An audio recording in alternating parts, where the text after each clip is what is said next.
Alara's rigid defensiveness melts into an aura of highly anticipated amusement, her posture projecting a relaxed, confident authority. She tracks his approach with a sharp, calculated readiness. She leans back comfortably, a wry, knowing smirk touching her lips as she signals her complete willingness to engage in the mutual entertainment of the clash. Roman steps into the space with his signature athletic presence, moving with a controlled, deliberate grace. He completely sheds any intense, pressing focus, replacing it with a warm, chivalrous smile as he recognizes her confident smirk. He smoothly takes his seat, radiating a grounded, unshakable patience. He leans back slightly to give her physical space, thoroughly enjoying the fact that she actively chose to attend the newly scheduled skirmish. I must admit, when you announced you were relocating the siege camp, I assumed you would choose a structurally superior location, but since I am officially billing double for off-site audits, I suppose I can overlook the drafty architecture long enough to inspect your new trenches. The trenches are holding up just fine, but the fact that the Queen willingly left her citadel to come inspect them tells me my overall strategy is paying massive dividends. I will gladly pay the double rate if it means you are actually enjoying your time on the front lines. Elara smoothly crosses her legs, shifting her weight with a confident, undeniable authority. She leans her shoulder back into the chair, deploying her classic tracking gaze as a sharp, calculated smile breaks across her face. She is entirely comfortable in the intellectual parody of the standoff, fully prepared to playfully dismantle his assumption. Roman lets out a rich, quiet laugh, completely unbothered by her sharp redirection, moving with a controlled, deliberate grace as he settles deeper into his chair. He maintains his steady, unblinking gaze, his chivalrous smirk widening into a look of genuine appreciation. He leans forward just a fraction, perfectly comfortable operating at her intellectual level without needing to aggressively press the attack. Do not mistake professional diligence for personal enjoyment. A competent architect doesn't smile because the enemy's siege is effective. She smiles because she has already predicted exactly when their supply lines will collapse. I am merely here to conduct a thorough risk assessment on your overconfidence. A risk assessment. So you've already run the financial models on my defeat. I have to admit, for a consultant who is just doing her routine diligence, you certainly dressed for a high stakes negotiation. If my overconfidence is the only thing keeping you at this table, I'll make sure to keep the projected returns unreasonably high. Elara drops her icy shield, a wry, competitive smile breaking across her face. She effortlessly analyzes his tactical approach, playfully testing his endurance without feeling the need to build a physical wall. Roman absorbs the strike with a low, appreciative chuckle. He relaxes into an open posture, completely welcoming her scrutiny. He seamlessly catches her logic, highly amused by her sudden concern for his welfare. Unreasonably high returns usually point to a highly volatile asset. An aggressive siege strategy always looks brilliant on paper, right up until the supply lines stretch too thin, and the commander realizes he severely underestimated the endurance required to actually hold the territory. I'm just making sure your cavalry isn't going to starve before this audit even begins. My supply lines are perfectly managed, but I do find it fascinating that the master architect is suddenly so concerned with the welfare of my cavalry. Usually, you are far too busy reinforcing the gates to care whether or not I am starving out in the courtyard. I'd say worrying about my endurance is a massive leap in structural empathy. Alara's entertained smirk briefly tightens into a playful mask of mock offense. She projects a flawless aura of icy equanimity, completely comfortable in the intellectual standoff as she swiftly corrects his assumption. Roman absorbs the sharp redirection with a low, rich chuckle. He remains entirely unfazed by her attempt to reclaim the high ground, his knowing smirk reflecting his complete enjoyment as he effortlessly catches her logic and spins it back toward his advantage. Empathy implies I actually care about the casualties. Do not flatter your cavalry. I am simply calculating the necessary cleanup costs for when your overextended forces inevitably collapse in my courtyard. A competent consultant always factors in the price of removing the debris. I promise to leave a very tidy battlefield, but if you are already factoring in the cleanup costs, that tells me you are officially planning to stick around until the end of the war. I have to admit, I highly appreciate the long-term investment. Elara leans forward slightly, projecting a flawless, confident authority. Her classic tracking gaze loses its cold detachment, entirely replaced by a sharp, competitive thrill. A wry, knowing smirk breaks across her face, thoroughly enjoying the intellectual parody as she playfully dismisses his assumption without feeling the need to build a physical wall. Roman absorbs the strike with a slow, appreciative nod, deeply grounded. He maintains his steady, unblinking gaze, his chivalrous smirk widening into a look of genuine intrigue. He leans forward just a fraction, matching her comfortable energy as he flawlessly uses her own logic to begin his subtle conversational audit. Do not confuse a prolonged demolition schedule with a long-term investment. I am not sticking around to build anything. I simply find the slow motion collapse of an overconfident siege engine to be highly educational. It is purely a matter of professional curiosity. Professional curiosity, I suppose that is a valid excuse, but I have to ask, what kind of master architect prefers watching a structure collapse over actually building one? Most people in your line of work are obsessed with watching the towers rise, not waiting around to study the rubble. Elara shifts her weight, settling back into her chair with a confident, undeniable authority. A wry, calculated smile breaks across her face as she comfortably defends her deeply pessimistic philosophy. Roman absorbs her clinical assessment with a slow, deliberate nod. He settles into a relaxed, open posture, entirely unfazed by her negative outlook. He maintains his steady, unblinking gaze. A warm, chivalrous smirk touches his lips as he perfectly catches her logic, playfully but directly challenging her core premise. Building a structure requires a highly irrational amount of optimism. You have to blindly trust that the materials you selected aren't going to warp the second you apply actual pressure. I prefer studying the rubble because the rubble never lies about why it failed. It is a far more honest medium. I wouldn't call it blind optimism. I call it a calculated risk. You do your due diligence, you inspect the materials, and eventually you have to actually make the investment. If you spend your entire career just walking through the rubble of other people's failed projects, you never actually get to own the building. Elara tilts her head, fully embracing the intellectual parody of the standoff. She comfortably defends her independent status, entirely satisfied with her ability to walk away from the wreckage without taking any collateral damage. Roman absorbs her logic with a warm, triumphant smile. He seamlessly catches her defensive reasoning, leaning forward just a fraction as he playfully but directly challenges her willingness to stay on the sidelines. Ownership is simply a polite financial term for assuming massive liability. When you own the building, you are the one held entirely responsible when the foundation inevitably shifts. I prefer to remain the independent consultant.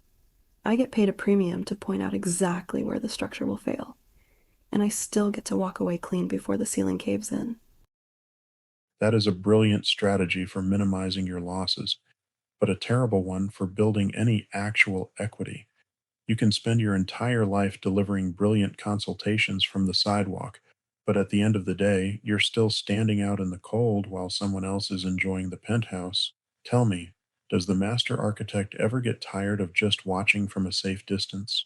Elara narrows her eyes with a sharp, competitive thrill, entirely unbothered by his direct probe. She settles deeper into her chair, playfully maintaining her intellectual high ground without feeling the need to build a physical barrier. Roman lets out a rich, quiet laugh, completely delighted by her steadfast refusal to concede an inch. He relaxes into an open posture, his steady, unblinking focus radiating a quiet, grounded confidence. His warm smirk widens as he seamlessly catches her logic, gently prodding at her core assumption about inevitable failure. The sidewalk is vastly underrated. It offers excellent ventilation and guarantees you are never the one buried under the rubble when the penthouse inevitably caves in. I don't get tired of watching because staying on the outside allows me to accurately predict exactly when the foundation is going to fail without taking the collateral damage. So the baseline assumption is that every single penthouse is inherently doomed to collapse. That is a rather bleak market forecast. There are investments out there built to last a lifetime, but I suppose if your entire strategy revolves around waiting for the ceiling to cave in, you completely lose the ability to actually enjoy the view. Elara shifts her weight, a wry, impenetrable smile touching her lips as she comfortably counters his romanticized view. She effortlessly maintains her intellectual high ground, entirely unbothered by the debate. Roman absorbs her cynical assessment with a slow, appreciative nod. He relaxes into an open posture, completely unfazed by her refusal to look up. His warm smirk deepens as he flawlessly zeroes in on the root of her pessimism, gently guiding their conversational audit toward the deeper issue of trust. The view is nothing more than an overpriced distraction. It is specifically designed to keep the tenants from noticing the structural stress fractures forming right beneath their feet. I would rather have the clarity of the sidewalk than be blinded by the altitude. So it isn't the altitude you are avoiding, it is the people who poured the concrete. You are assuming every single penthouse is built on a compromised foundation, but eventually you have to admit that not every contractor cuts corners. Some structures are actually built to hold the weight. Elara feels entirely comfortable maintaining her cynical high ground, thoroughly enjoying the process of dismantling his optimism. Roman remains quietly confident, his amusement deepening as he gently pushes back against her absolute lack of trust. A contractor's primary goal is maximizing their own profit margin. Believing they won't quietly cut corners the second you turn your back isn't optimism. It is a massive structural liability. I don't avoid the altitude out of fear. I avoid it because I know exactly how cheaply the foundation was poured, regardless of how shiny the penthouse looks from the street. Maximizing profit doesn't always mean cutting corners. Sometimes a contractor actually cares about their long term reputation more than a quick payout. If your baseline assumption is that absolutely everyone is secretly compromising the foundation, you never give anyone the chance to prove they actually know how to pour solid concrete. Elara fully embraces the intellectual standoff, perfectly comfortable defending her cynical position from the safety of the sidelines. Her competitive thrill deepens as she dismisses his optimism without hesitation. Roman absorbs her defense with a slow, appreciative nod, entirely unfazed by her refusal to take a risk. His amusement grows as he gently pushes back, pointing out the ultimate flaw in her cautious strategy. Giving a contractor the chance to prove their competence usually involves standing inside the building while they stress test the walls. I am not interested in being the human collateral when they inevitably realize they mixed the cement with sand. It is vastly superior to just assume incompetence from the safety of the sidewalk. Assuming incompetence is a highly effective strategy for avoiding collateral damage, I will gladly give you that, but it is also a fantastic way to ensure you spend the rest of your life staring at an empty lot. At some point, you have to actually let someone mix the cement, or you never even get a foundation to stand on. Elara embraces the competitive thrill of the standoff, perfectly comfortable maintaining her intellectual high ground from the absolute safety of the sidelines. Roman absorbs her sharp defense with a low, appreciative chuckle. He radiates quiet confidence as his knowing smirk widens, seamlessly catching her logic and steering his conversational audit right toward the deeper issue of trust. An empty lot has infinite potential. It is a clean slate with zero structural liabilities, and absolutely no cleanup costs. I would rather stand alone on solid dirt than trust my weight to a foundation poured by someone who is fundamentally incentivized to compromise the materials. At least the dirt doesn't pretend to be something it isn't. Solid dirt is definitely safe, but you don't strike me as someone who actually wants to spend her life standing in an empty lot. You strike me as a master architect who once had a beautiful blueprint, but the contractor you hired decided to swap out the steel for cheap iron the second you turned your back. You aren't avoiding the building, you are just refusing to hire another crew. Ilara's highly entertained smirk tightens just a fraction, her tracking gaze narrowing at the undeniable precision of his strike. She effortlessly absorbs the observation, perfectly comfortable maintaining her intellectual high ground without needing to build a physical wall.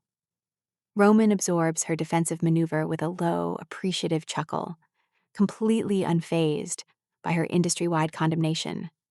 His warm smirk deepens as he flawlessly zeroes in on her logic, gently challenging her sweeping generalization. When the original crew deliberately swaps the steel for cheap iron while you are looking the other way, you don't immediately rush out to blindly hire a replacement. You realize the entire industry's vetting process is fatally flawed. Why would I ever hire a new crew when they are all operating under the exact same questionable motives? Because not every crew operates with questionable motives. Condemning the entire industry because of one bad contractor isn't a risk assessment. That is a full scale boycott. And the problem with a boycott is that you are the only one left standing in the dirt while everyone else is moving into their new buildings. Ilara's highly entertained glint sharpens into something far more dangerous. She effortlessly absorbs his critique, maintaining her intellectual parity as her defense grows much more precise and cutting. Roman absorbs the escalated defense with a slow, deliberate nod. He remains deeply grounded in the shared space, completely unfazed by the intensity of her cynical logic. His chivalrous smirk widens as he flawlessly translates her trauma into his own vocabulary, gently pointing out the fatal flaw in her absolute retirement.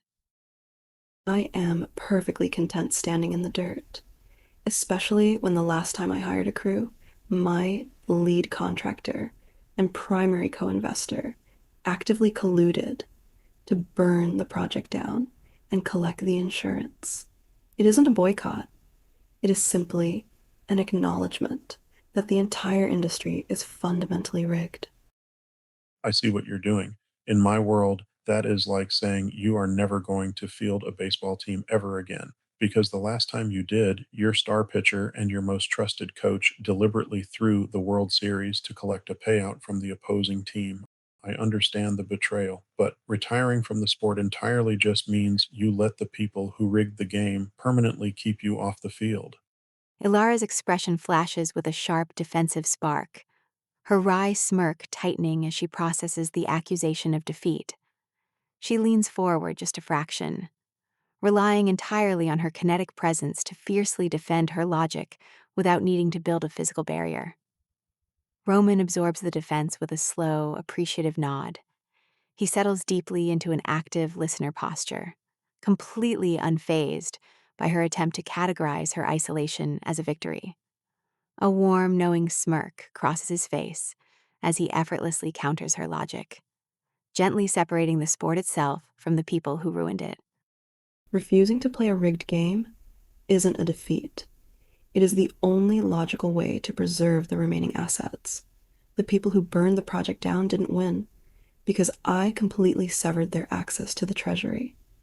I am not letting them keep me off the field. I am simply making the calculated decision that the championship trophy is no longer worth the cost of the admission ticket. You can preserve the assets in a vault all you want, but eventually they just collect dust. Severing their access was a smart tactical move, but you are confusing the sport with the roster. The game of baseball itself isn't inherently rigged. It was just the specific people you trusted to stand in the dugout with you, and completely abandoning the stadium because of one corrupt coaching staff gives them the permanent victory, no matter how you try to audit the math.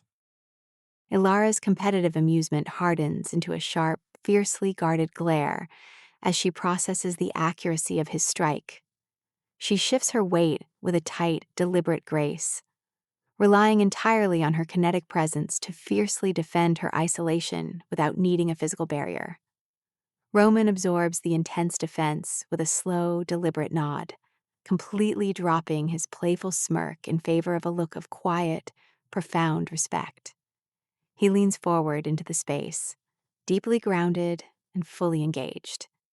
He holds his ground without pushing aggressively, flawlessly utilizing his intuition to pivot the metaphor and set the final conversational trap. You cannot separate the sport from the roster, and the game is entirely executed by the players. When the coaching staff you specifically vetted and untrusted turns out to be the ones actively handing the opposing team your signals, the purity of the sport becomes entirely irrelevant. It isn't giving them a victory to walk away. It is simply the logical decision to stop funding a franchise that is eager to destroy itself from the inside out. I completely understand firing the corrupted franchise. They proved they were massive liabilities, but you are applying the lessons of that betrayal to an entirely different threat model. You sit here analyzing my siege tactics and treating me like an invading army. But if your own coaching staff were the ones who threw the game, why are you spending all of your energy reinforcing the gates to keep the outside world out? Elara's commanding kinetic presence falters for a fraction of a second, the intense defensive energy finally breaking. She drops her guarded expression, revealing a raw, unguarded intensity as she leans forward. She entirely loses her sarcastic edge, letting the truth slip out before she can rebuild her walls. Roman absorbs the heavy impact of her words, the shared intellectual game coming to a complete and immediate halt. He drops his active posture and leans back just a fraction to give her physical space to breathe. His competitive smirk vanishes entirely, replaced by a look of profound, quiet empathy. He perfectly recognizes her accidental vulnerability, but remains far too respectful to exploit the raw exposure. Because any competent architect knows the highest threat level isn't an invading army. The walls aren't actually there to keep the outside world out. They are there because the people you already trusted with the keys to the gates are the exact ones who will burn the citadel down from the inside. An inside job, I understand. When the people holding the keys are the ones who start the fire, it completely changes the threat model. I am incredibly sorry they burned your citadel down, but for the record, I am not out here asking for a set of keys. Alara's unguarded stillness shatters the moment the sheer weight of her admission registers. She abruptly breaks eye contact, scrambling to rebuild her compromised defenses through frantic kinetic shifts. She crosses her arms tightly, pulling her shoulders back as she desperately attempts to forge a mask of pure detachment. Roman remains completely still, watching her with a steady, respectful focus. Recognizing the sheer panic of her accidental exposure, he deliberately keeps his posture relaxed and open to prove he is a safe presence. He speaks with a quiet, soothing authority, gently de-escalating her panic without explicitly calling out her lie. Of course, that is merely a generalized observation on structural threat models, a purely hypothetical scenario to illustrate the point. As an independent consultant, my job is to evaluate all potential vulnerabilities, including the highly improbable statistical anomaly of internal sabotage. Do not read anything further into a standard clinical risk assessment. It's just a standard clinical risk assessment. I understand. You don't need to scramble to reinforce the gates on my account. The hypothetical scenario is fully documented, and the audit is officially paused. You can breathe. I'm just sitting here in the courtyard. Roman watches the weight of his reassurance register, recognizing her lingering panic. He entirely refuses to corner her, deciding to give her the physical space she desperately needs. He stands up with a controlled, deliberate grace, executing a temporary, highly tactical withdrawal before she is forced to scramble for another defensive response. Elara watches him exit, her commanding kinetic presence completely collapsing the second she is alone. She abruptly crosses her arms tightly across her chest, entirely overwhelmed by a genuine, unguarded wave of panic. She uncrosses and recrosses her legs in a sharp, frantic movement, staring in disbelief at the empty space as she processes her massive slip-up. I am going to excuse myself for a moment to use the restroom and see if I can flag down some water. Take your time. There is absolutely no rush. An inside job. I actually just handed him the exact blueprint to the demolition. What is wrong with me? The entire point of the perimeter is to keep the threat out. And I just gave the interloper a fully guided tour of the wreckage. And the absolute worst part is, he didn't even try to use it against me. He just walked away to give me room to breathe. Roman returns to the shared space, settling into his chair with a relaxed, open posture to keep his presence entirely unthreatening. He completely ignores the lingering panic in her eyes, offering a warm, chivalrous reassurance as he proves he won't exploit her vulnerability. Elara's frantic kinetic energy halts the moment he returns. She slowly uncrosses her arms, her rigid posture relaxing just a fraction as she searches his expression for any sign of an attack. Finding only quiet respect, her shoulders drop. She is immensely relieved by his restraint, relying entirely on her commanding presence to hold the space as she safely accepts the conversational out. I realized your reserves were running low, so I flagged down the barista for a fresh double espresso. It should be right out. I didn't get anything for myself, though. I've hit my caffeine limit for the day, and I wouldn't want the jitters to compromise my highly touted patience. A strategic resupply for the Citadel without fortifying your own reserves. That is a highly questionable logistical decision. But I suppose if you are relying entirely on your natural endurance to survive the rest of this siege, I will gladly accept the provisions. Roman executes a deliberate, highly respectful exit, opting to leave the decision entirely in her hands. He offers a warm, reassuring smile, perfectly comfortable walking away without demanding any immediate answers. As he leaves the frame, Elara's remaining tension completely dissolves. She lets out a soft, unguarded exhale, staring at the empty space he just vacated. She is profoundly moved by his absolute surrender of control, fully dropping her guard as the reality of his patience registers. I am leaving my card on the table. My office line, email, and personal cell are all on there. You have my exact coordinates now. Whenever you decide on the sanctuary, just send me a text. Have a good afternoon. A strategic resupply for the Citadel without fortifying your own reserves. That is a highly questionable logistical decision. But I suppose if you are relying entirely on your natural endurance to survive the rest of this siege, I will gladly accept the provisions. Elara remains entirely alone, letting out a soft, incredulous exhale. She completely abandons her classic deflector shields. Staring intently into the empty space, she drops all remaining defensive posture, relying entirely on a profound, unguarded micro-expression of disbelief. She shakes her head slightly, the bitter irony of her own shifting foundation entirely shattering her composure as she processes her massive trauma. An inside job. I spent years convincing myself that every single person is an inherent threat, because the last time I let someone pass the perimeter, the woman I explicitly trusted with every blueprint I ever drafted, the one friend who was supposed to stand guard with me, she was the exact one who handed the match to the enemy. How is it that my closest confidant was a fatal structural liability, but the interloper feels like solid ground?